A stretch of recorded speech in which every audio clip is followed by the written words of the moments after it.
తాను ఎన్నికల్లో పోటీ చేయబోవడం లేదని, తాను రాజీనామా చేస్తున్నాననే ప్రచారంలో నిజం లేదని గవర్నర్ తమిళిసై సౌందరరాజన్ స్పష్టం చేశారు. తెలంగాణ, పుదుచ్చేరి గవర్నర్గా ఉన్న తమిళిసై రాజీనామా చేస్తారనే ప్రచారం సాగింది. దీనిపై ఆమె వివరణ ఇచ్చారు. తన రాజీనామాపై వస్తున్న వార్తల్లో నిజం లేదని తేల్చి చెప్పారు. తాను రానున్న పార్లమెంట్ ఎన్నికల్లో లోక్సభకు పోటీ చేస్తారనే ప్రచారం జరుగుతుందని, అది అవాస్తవమని చెప్పారు. తాను ఎంపీగా పోటీ చేస్తారని ఎవరికీ ఎలాంటి విజ్ఞప్తి చేయలేదని చెప్పారు. తాను అసలు ఢిల్లీ వెళ్ళలేదని, పోటీ చేస్తారని ఎవరిని అడగలేదని చెప్పారు. వరదల ప్రభావం వల్ల తాను కేవలం తూత్తుకుడికి మాత్రమే వెళ్ళొచ్చారని వివరించారు గవర్నర్. తాను ప్రత్యక్ష ఎన్నికల్లో పోటీ చేయలేదని చెప్పారు. ఇక తాను ఎప్పుడూ ప్రజలతోనే ఉంటున్నట్లు వెల్లడించారు. శ్రీరాముల వారి దయతో, ప్రధాని నరేంద్ర మోదీ దయతో తాను విధులు నిర్వహిస్తున్నామని చెప్పారు.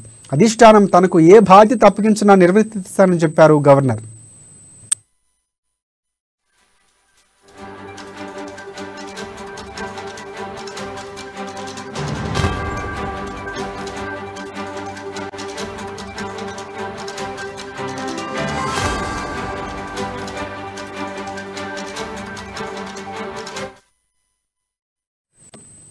తాను ఎన్నికల్లో పోటీ చేయబోవడం లేదని, తాను రాజీనామా చేస్తున్నాననే ప్రచారంలో నిజం లేదని గవర్నర్ తమిళిసై సౌందరరాజన్ స్పష్టం చేశారు.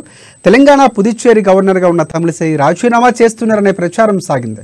దీనిపై ఆమె వివరణ ఇచ్చారు. తన రాజీనామాపై వస్తున్న వార్తల్లో నిజం లేదని తేల్చి చెప్పారు.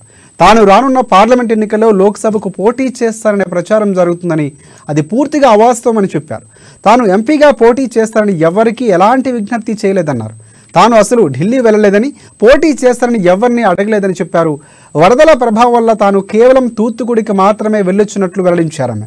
తాను ప్రత్యక్ష ఎన్నికల్లో పోటీ చేయనని తెలిపారు. తాను ఎప్పుడూ ప్రజలతోనే ఉంటున్నట్లు తెలిపారు. శ్రీరాముల వారి దయతో, ప్రధాని నరేంద్ర మోదీ దయతో తాను విధులను నిర్వర్తిస్తున్నానని అన్నారు. అధిష్టానం తనకు ఏ బాధ్యత అప్పగించినా నిర్వర్తిస్తానన్నారు గవర్నర్.